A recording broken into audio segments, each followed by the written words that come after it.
አርቲስት እንግዳ ሰው ሀብቴ እንዴት እንዲል ያደርግ ይችላል? እሱ ነው የወሰደባት ቨርጂኒቲያን። ኢትዮጵያ ውስጥ ብዙ ሴትን የፈጀው ሰው ብቸኛ ፊልም ሰሪ እሱ ነው። አረ ዘንድሮ በአርቲስቱ ብሰዋል። የማያሰማን የለም። አርቲስት ፍቃዱ ከበደ ደግሞ ጭራሽ ከሱ የማይጠበቅ በእንደዚህ አይነት ጉዳይ መጥቶብናል። እስከ 14 ዓመት ያስተምሯል። በወር 2000 ብር ይሰጠው ነበር። መድኃኒት ይገዛ ነበር።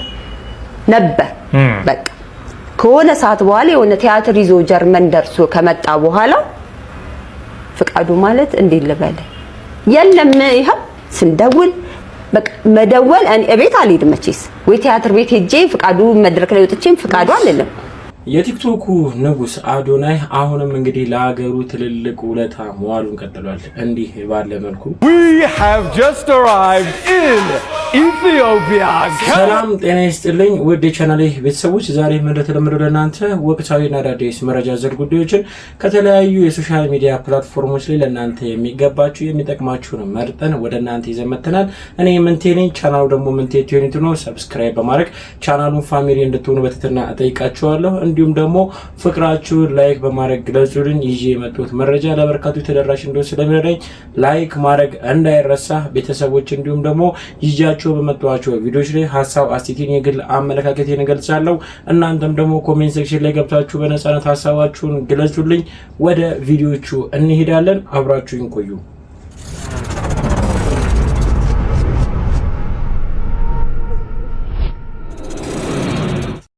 እጅግ አሳዛኝና ልብ ሰባሪ የሆነ ሀዘን ነው በጣና ሐይቅ በደረሰ ድንገተኛ የጀልባ መገልበጥ እንዲሁም ደግሞ የመስመጥ አደጋ የበርካታ ሰዎች ህይወት ማለፉ ነው በኢሳት የተነገረ የሚገኘው። ግንቦት 11 2018 ዓመተ ምህረት ለዓመታዊ ክብረ በዓል ወደ ገዳም ሲሄዱ የነበሩ በርካታ ኦርቶዶክሳውያንን ጭና ስትሄድ የነበረች አንዲት ጀልባ እንግዲህ በደረሰባት ድንገተኛ የሆነ የመስመጥና የመገልበጥ አደጋ በርካታ ኦርቶዶክሳውያን ህይወታቸው ማለፉ ነው የተነገረ የሚገኘው። ወደ ገዳም ለዓመታዊ ክብረ በዓል ሲሄዱ የነበሩ በርካታ ኦርቶዶክሳውያንም እንግዲህ በጀልባዋ መስመጥ ምክንያት ህይወታቸው አልፏል። እጅግ በጣም አሳዛኝና አስደንጋጭ የሆነ አደጋ በመፈጠሩ ምክንያት እንግዲህ በአካባቢው ላይ ከፍተኛ የሆነ ድንጋጤና ሀዘን መከሰቱን እየተነገረ የሚገኘው። ለሟቹ ወገኖቻችን ነፍስ ይማርልን። በዚህ ጉዳይ ላይ ተጨማሪ አዳዲስ መረጃዎችን የማገኝ ከሆነ አጋራችኋለሁ። የፕላስ ምልክቱን ተጭናችሁ አብራችሁኝ ቆዩ። መልካም ቀን ይሆንላችሁ። እጅግ በሚያሳዝን ሁኔታ በርካታ ንጹሃን አማኞች የኦርቶዶክስ እምነት ተከታዮች እንግዲህ ህይወታቸው እንዳለፈ መረጃ ወጥቷል። በጣና እንግዲህ የተፈጠረ ከባድ አደጋ ነው። እጅግ በጣም ያሳዝናል። ለንግስ ሄዶ ነው ይሄ የተፈጠረው። ከዚህ ጋር እንግዲህ ለሟች ቤተሰቦች መጽናናቱን እመኛለሁ። ነፍሳቸውን እንግዲህ በአጸደ ገነት ፈጣሪ ያኖርላችሁ ለማለት እፈልጋለሁ። እናንተም ኮሜንት ሴክሽን ላይ ገብታችሁ እንግዲህ ነፍስ ይማር ነፍሳችሁን በአጸደ ገነት ፈጣሪ ያኖርላችሁ ብላችሁ እንግዲህ በመግለጽ ሐሳባችሁን እንድትገልጹ በተተና ከዚህ ጋር ጠይቃችኋለሁ። ወደ ሌላ ጉዳይ ስንሄድ እንግዲህ አዶናይ አሁንም በርካታ ነገሮች ለሀገሩ እየዋለ ይገኛል። ምንድነው? እስቲ ቪዲዮ ልጋብዛችሁ። ይህ ጉዳይ ቀላል እንዳይመስላችሁ። በቲክቶክ ከ19 ሚሊዮን በላይ ተከታዮችን ያፈራው የዓለማችን ዝነኛው የዜና ሰው ዲላምፔጅ ዛሬ ሐሙስ ጠዋት አዲስ አበባ ቦሌ ዓለም አቀፍ አውሮፕላን ማረፊያ በሰላም ደርሷል። ይህንን ታላቅ ዓለም አቀፍ ጉዞ እውን ለማድረግ ቃል ገብቶ የነበረው የሀገራችን ድንቅ ተጽዕኖ ፈጣሪ አዶናይ ወደ ለንደን በመጓዝ ዝግጅቱን በስኬት አጠናቆ ዝነኛውን ኮከብ ወደ እናት ሀገሩ ይዞት በመግባት ቃሉን በተግባር ፈጽሟል። ሁላችንም በጋራ በመሆን አዶናይንና ዲላንን ሜንሽን በማድረግ ዌልካም ቱ ኢትዮጵያ በማለት ኮሜንቱን እናድምቀው። ለወንድማችን አዶናይም ትልቅ አክብሮት ይገባዋል። ቪዲዮውን ሼር በማድረግ ይህንን የምስራች ለሁሉም አጋሩ። ይህ በእንዲህ እንዳለ እጅግ በጣም ደስ የሚል ጉዳይ ሲሆን አዶናይ እንግዲህ ለሀገራችን ትልቅ የሆነ ወይም ደግሞ በዓለም ኢንተርናሽናል ኮንተንት በዓለም ላይ እንግዲህ በርካቶች ተከታዮችን ያፈራ ከ19 ሚሊዮን በላይ ተከታዮች ያሉት ዲላምፔጅን እንግዲህ ወደ ሀገራችን ማምጣቱ እጅግ በጣም ይበል የሚያስብል ትልቅ ተግባር ነው። እንደ ሀገርም ጥሩ ይመስለኛል። የቱሪዝም ዘርፉንም እንግዲህ የሚያነቃቃ ወደፊትም ደግሞ የተስፋን ኢትዮጵያም እንግዲህ ግስጋሷ ጉዟን እንግዲህ የሚያቀርብ ወይም ደግሞ የሚረዳ መሆኑን መርሳት የለብንም። እንደ ሀገር ይሄ ትልቅ እድል ነው ብዬ አስባለሁ። ይህ ጉዳይ እንዳለ እንግዲህ በርካቶች እንግዲህ ለሁለት ተከፍሎ እየተከራከሩበት ያለ ጉዳይ አለ። ከሀገራችን ጋር ተያይዞ አቤል አቡነ እንግዲህ አንድ ሐሳቡን አቀብሎ ነበረ። እስቲ ቪዲዮ ልጋብዛችሁና ሐሳባችንን እንገልጽበታለን። We have just arrived in Ethiopia. Come on!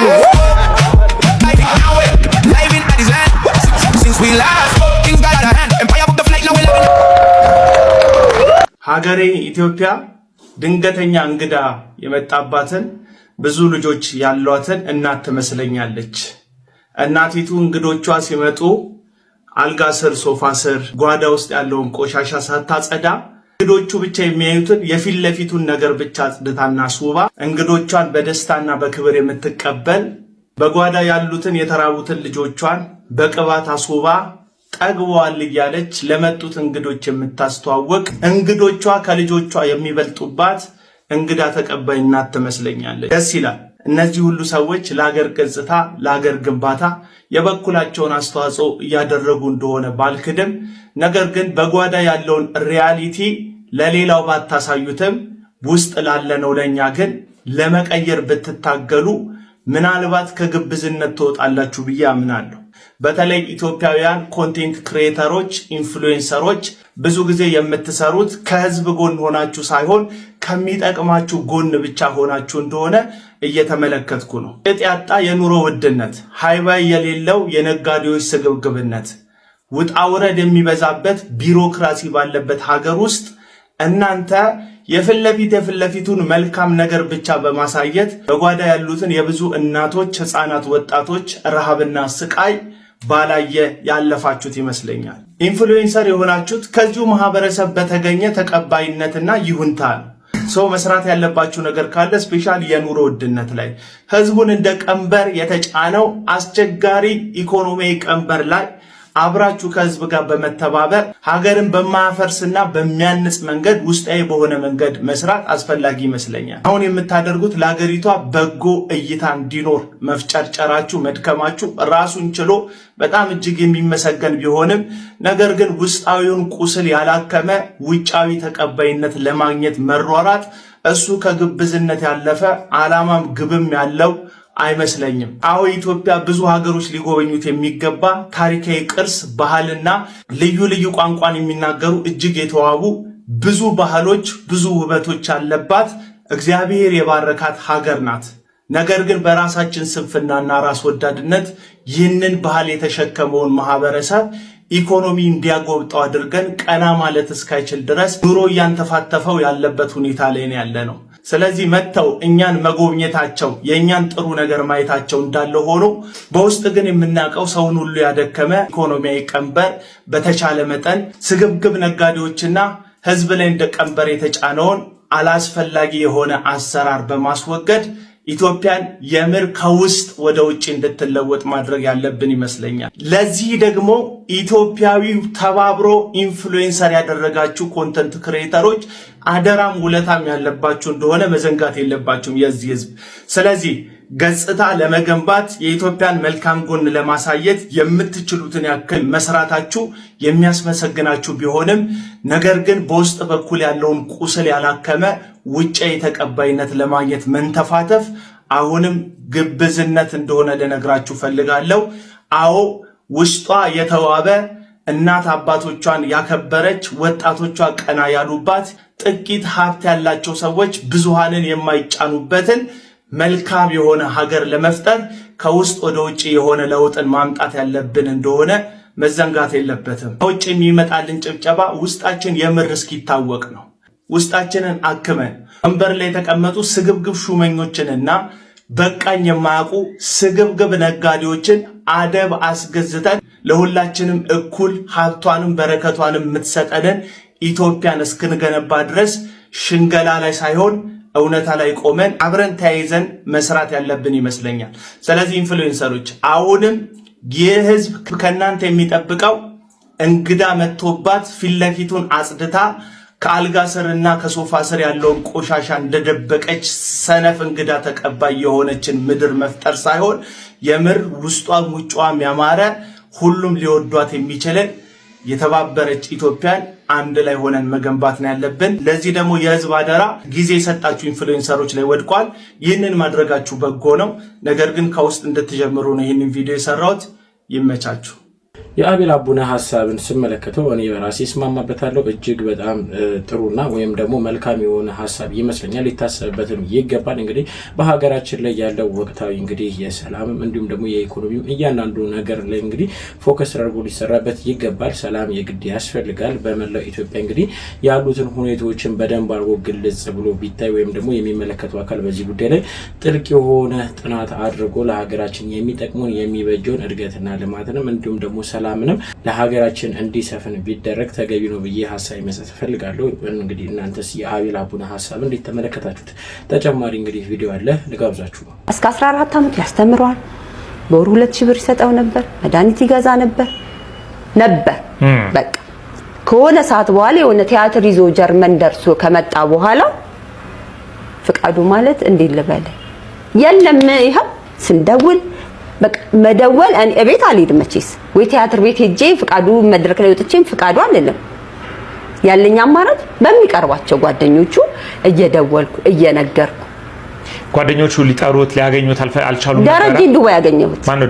ደረጀ ኃይሌ። እሺ የሚገርም ነገር እንዳጋጣሚ መድኃኒት ገዝተን እየገባን ይኸውልህ አየኸው አልኩት። አሳየሁት ያለበትን ደረጃ። ደነገጠ። ምን ሆናችሁ ነው አለኝ። እንዲህ ኧረ ኢትዮጵያ ነኝ ምንም ችግር የለም ደሞ ለፍቄ ልጅ አለኝ። መጣው ከዛ ስልኩን ሰጠን። መጣው በገባው ስተኛ ቀን ደወልኩለት ማደረጋ ደረጀ።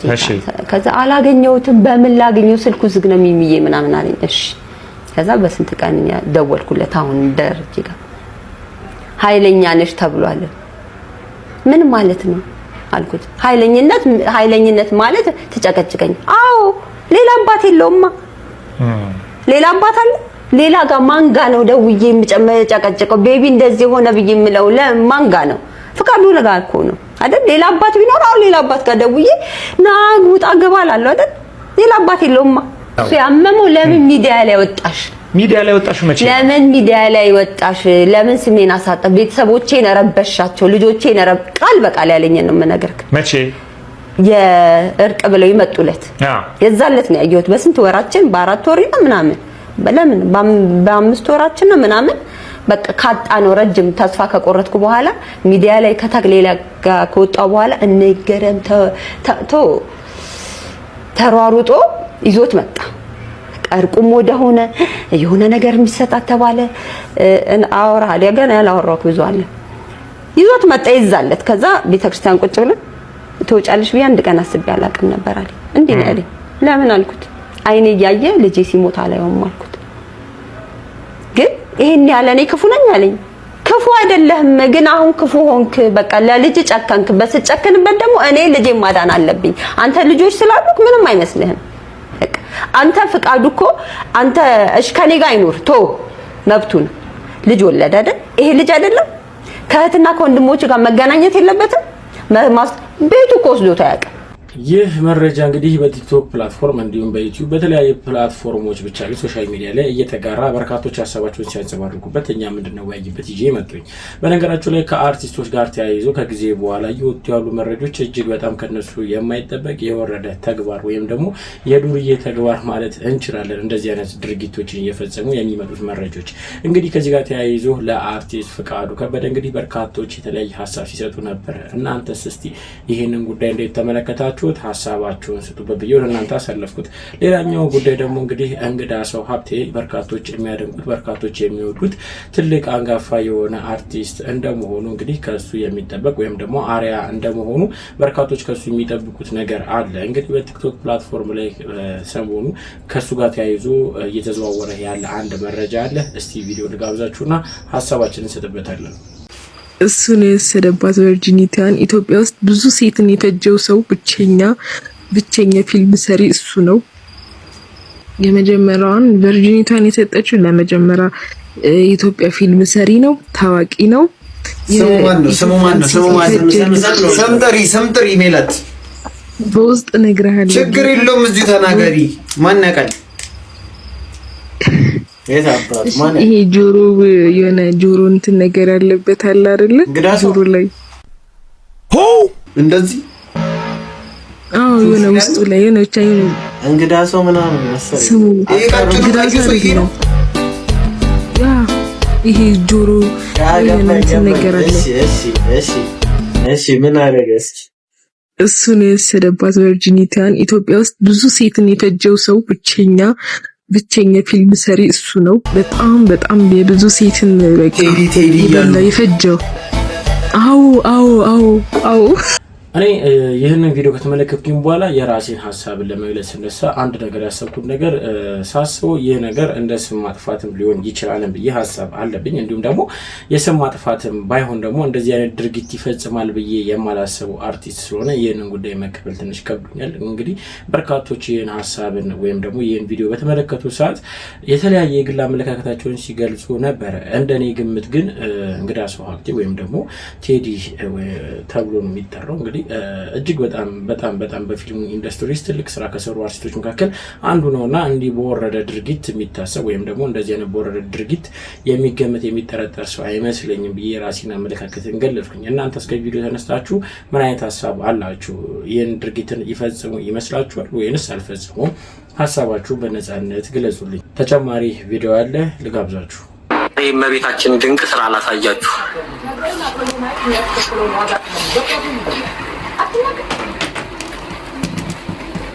እቹት እንዴት እንደምታየኝ አያችኋት?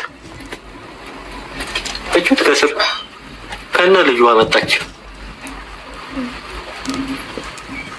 እዚህ ጋር እንደውም እዚህ ጋር ተፈንቅሎ ነው እዚህ ጋር አያችኋት? እዚህ እንደዚህች የምትመጣዋ ተፈንቅላብኝ ነው። ነክቻት ተፈነቀለች። ራሷ እንደተፈነቀለች ታስታውቃለች።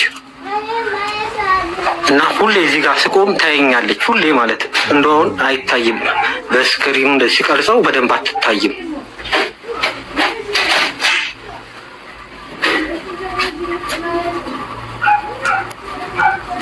እንደው እንደዚህ ስቀርጸው ከዚህ ጋር ስቀርጸው ሆኜ አይታይም። ትንሽ ቀረብ ታደርገው ለእናንተ የሚታያችሁ። አሁን ለእኔ ግን በስማም ከዚህ ጋር በቃ ሁልጭ እንደው ከላይ የምትመለከተኝ ነው የሚመስለኝ። ሁላ ከነ ልጇ ከላይ እንደዚህ የምትመለከተኝ ነው የሚመስለኝ። ድንቅ ተአምር። እኔ የምለው ማለት አሁን የአእምሮ ህመም በነገራችን ላይ ጨርቁን ጥሎ ያበደ ሰው ብቻ አይደለም። የአእምሮ ህመም ብዙ ደረጃ ደርሷል። እኛ ሀገር ያው ሆስፒታሉ ውስን ነው። ብዙ ሰዎች የዚህ ህመም ተጠቂ ሆናችሁ እንደ ፌመስ እንደሆነ ነገር ሶሻል ሚዲያ ላይ የሚመጡ አላችሁ። ሲጀመር በአብዛኛው የሶሻል ሚዲያ ፕላትፎርም ራሱ የአእምሮ ህመም ተጠቂ ነው እንደ ፕላትፎርም።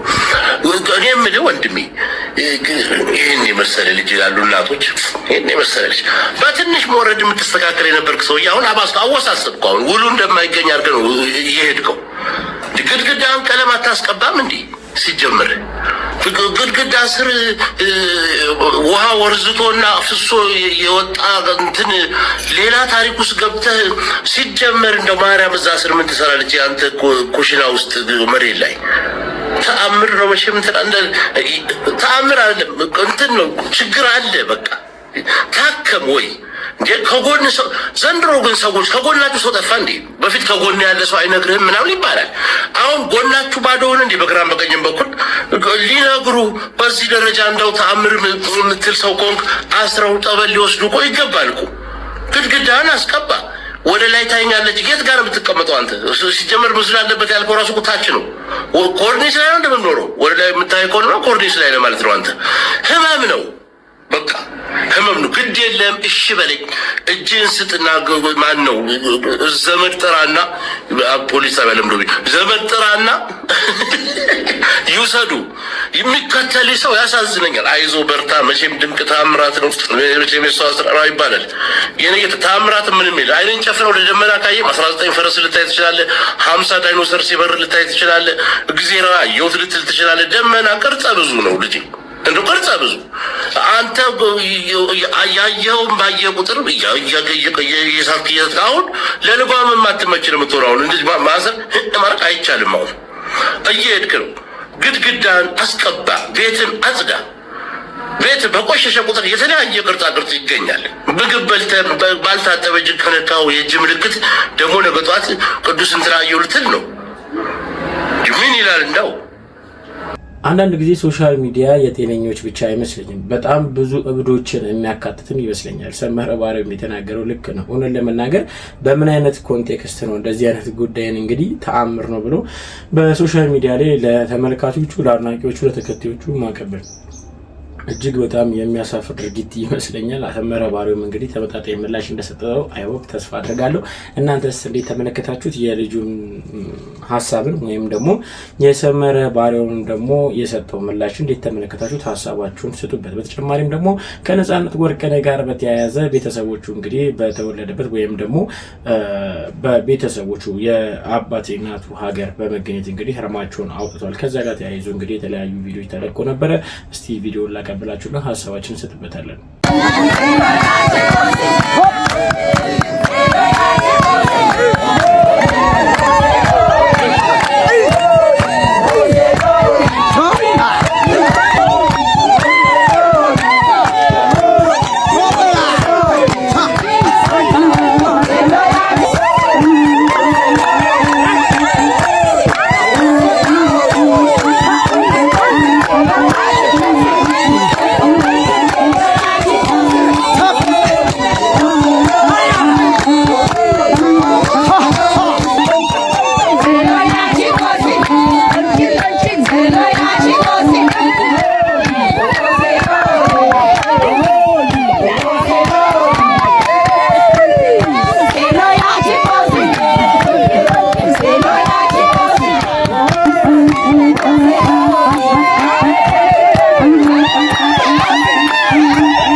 በውትድርና ላይ ሆነው 4 ልጆችን ወንደሰን፣ ታጠቅ፣ መሰረትና ነጻነትን የወለዱት ሻምበል ወርቅነህ እምሩ ልጆቻቸውን ጋሞ ዞን ከሚገኙ ቤተ ዘመዶቻቸው ጋር ሳያስተዋውቁ ቀርተዋል።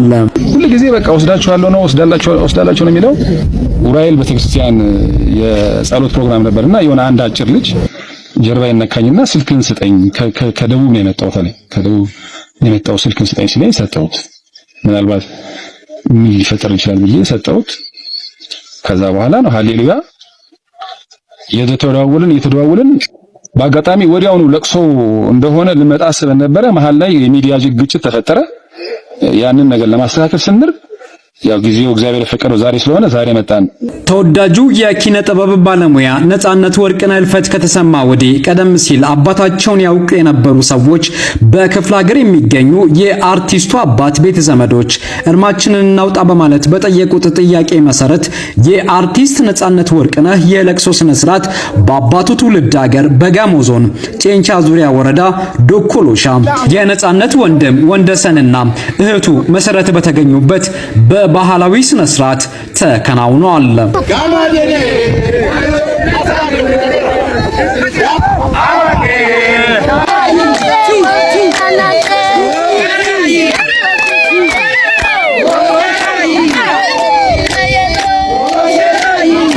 ነጻነት ወርቅነህ ከዚች ዓለም በሞት ከተለየ በኋላ የበርካቶችን ልብን የሰበረ ወይም ደግሞ በርካቶችን ያሳዘነ ጉዳይ እንደሆነ ሁላችንም እናውቃለን። እንግዲህ ነፍስን በአጸደ ገነት ያኑርልህ፣ ከደጋጎቹ ጎን ያኑርልህ ለማለት እወዳለሁ። እንግዲህ ቤተሰቦችም ተገኝተው ይህንን ፕሮግራም ወይም ደግሞ በእነሱ በቤተሰቦቹ የአባቱ መኖሪያ ወይም ደግሞ የአባቱ ትውልድ ቦታ ላይ በመገኘት ህርማቸውን አውጥተዋል። እጅግ በጣም በሚያሳዝን ሁኔታ በርካቶች ሀሳባቸውን ሲገልጹ ነበረ። ነፍስ ይማርም እያሉ ሀሳባቸውን ሲገልጹ ነበረ። እናንተም ሀሳባችሁን ኮሜንት ሴክሽን ላይ ነፍስ ይማር እያላችሁ መግለጽ ትችላላችሁ። በተጨማሪም ደግሞ ከበረከት ገበሬዋ ጋር ተያይዞ እየወጡ ያሉ መረጃዎች አሉ። እስቲ አንድ ቪዲዮ ልጋብዛችሁና ሀሳባችን እንሰጥበታለን። ፖሊስ በረከት ገበሬዋን ፈልጎ እንዲያመጣ ፍርድ ቤት ትዕዛዝ ሰጠ። በበረከት ገበሬዋና በሌሎች ተከሳሾች ላይ የቀረበው የሙስና ክስ በፍርድ ቤት መታየት ጀመረ። የህግ ባለሙያዎች ፌዴራል ፖሊስ በረከትን ከአየርላንድ በኢንተርፖል ሊያመጣት እንደሚችል ተናግረዋል። ዝርዝሩን በአጭሩ አቀርባለሁ። በከባድ የሙስና ወንጀል የተከሰሱ 10 ግለሰቦችን የክስ መዝገብ የፌዴራል ከፍተኛ ፍርድ ቤት አንደኛ የሙስና ወንጀል ችሎት ማየት ጀምሯል። ፍርድ ቤቱ በዚህ ችሎት ውለው ቀደም ብለው በቁጥጥር ስር የዋሉ 6 ተከሳሾች በቀረበባቸው የክስ መነሻ ላይ ያዘጋጁትን የክስ መቃወሚያ የተቀበለ ሲሆን በዚህ የክስ መቃወሚያ ላይ መርምሮ ብይን ለመስጠት ለሰኔ 1 ቀን 2018 ዓ.ም ተለዋጭ ቀጠሮ መስጠቱን ሰምተናል። በተጨማሪም ፍርድ ቤቱ በዚህ መዝገብ ስር ከ6ኛ እስከ 10ኛ ተራ ቁጥር ላይ የጠቀሱትና በአሁኑ ወቅት በቁጥጥር ስር ያልዋሉ ተከሳሾችን የፌዴራል ፖሊስ በአስቸኳይ ፈልጎ ለሰኔ 1 ቀን 2018 ዓ.ም ለችሎቱ እንዲያቀርብ ጥብቅ ትዕዛዝ አስተላልፈዋል። በዚህ የፍርድ ቤት መዝገብ ከተካተቱትና ፖሊስ እንዲያቀርባቸው ትዕዛዝ ከተሰጠባቸው ተከሳሾች መካከል በቲክቶክ ማህበራዊ ገጽ ላይ በረከት ገበሬዋ በሚል ስም የምታወቀው በረከት ወርቁ አንዷ ናት። ተከሳሽ በረከት ወርቁ ከቀናት በፊት በማህበራዊ ሚዲያ ፕላትፎርም ላይ ባደረገችው ቀጥታ ስርጭት ቃለ ምልልስ በአሁኑ ወቅት በአየርላንድ መዲና ደብሊን እንደምትገኝ በይፋ መናገሯ ይታወሳል። ይህን የፍርድ ቤት ጥብቅ ትዕዛዝ ተከትሎ የፌዴራል ፖሊስ ከአየርላንድ መንግስትና ከዓለም አቀፉ የፖሊስ ድርጅት ወይም ኢንተርፖል ጋር በመተባበር ተጠርጣሪዋን በቁጥጥር ስር አውሎ ወደ ሀገር ሊያስመጣት እንደሚችል የህግ ባለሙያዎች እየገለጹ ይገኛሉ። የህግ ባለሙያዎቹ የዚህን አይነት ዓለም አቀፍ የሰዎችን አሳልፎ የመስጠት ሂደት ቀደም ሲል በኢትዮጵያ የተገበረበትን አሰራር ያስታውሳሉ። ለአብነትም እንደ አውሮፓውያን አቆጣጠር በ2010 በደቡብ አፍሪካ በተዘጋጀው የዓለም ዋንጫ ወቅት በርካታ ኢትዮጵያውያንን ወደ ስፍራ እልካለሁ በሚል የማጭበርበር ስራ በመስራት የብዙዎችን ገንዘብ በልቶ የነበረውን አስካሉካን የተባለ ድርጅት ባለቤት አቶ ግርማይ ገብረ ሚካኤልን የፌዴራል ፖሊስ ከጀርመን ሀገር አሳልፎ በመቀበል ለህግ ማቅረቡ የሚታወስ ነው። በረከት ገበሬዋ ወንጀለኛ ተብላ ከተጠረጠረች ሰዓት ጀምሮ የተለያዩ መረጃዎች ሲወጡ ነበር። አሁን ላይ እንግዲህ ከሀገር ከመውጣቷ ጋር ተያይዞ የአዲስ አበባ ፖሊስ ላይ የተጣለበት እንግዲህ እንትን አለ እንደ ግዴታ ማለት ይቻላል ካለችበት እንግዲህ ይዘዋት መጥተው ለፍርድ ሊያቀርባት ይገባል የሚል እንግዲህ መረጃ እየወጣ ይገኛል። እውነትም ማንኛውም ሰው እንግዲህ ወንጀል ከሰራ ማምለጥ የለበትም፣ ተመጣጣኝ ቅጣት ሊቀጣ ይገባል። እንግዲህ ጥፋተኛ ሆና ከተገኘች የሚመለከተው አካል ተመጣጣኝ ቅጣት ቢሰጣት ወይም ደግሞ ተመጣጣኝ ቅጣት ቢቀጣት ተገቢ ነውና አስተማሪ ስለሚሆን ካለችበት ተይዛ እንግዲህ ለህግ ልትቀርብ ይገባል ብዬ ሀሳብ መስጠት ፈልጋለሁ። ቤተሰቦች እንግዲህ ለዛሬ ይዤላችሁ የመጣኋቸው መረጃዎች እንጂ ይመስላሉ። እስካሁን ድረስ አብራችሁኝ ስለቆያችሁ ከልብ አመሰግናለሁ። በቀጣይ ቪዲዮ እስክንገናኝ ሰላም ቆዩልኝ። እወዳችኋለሁ።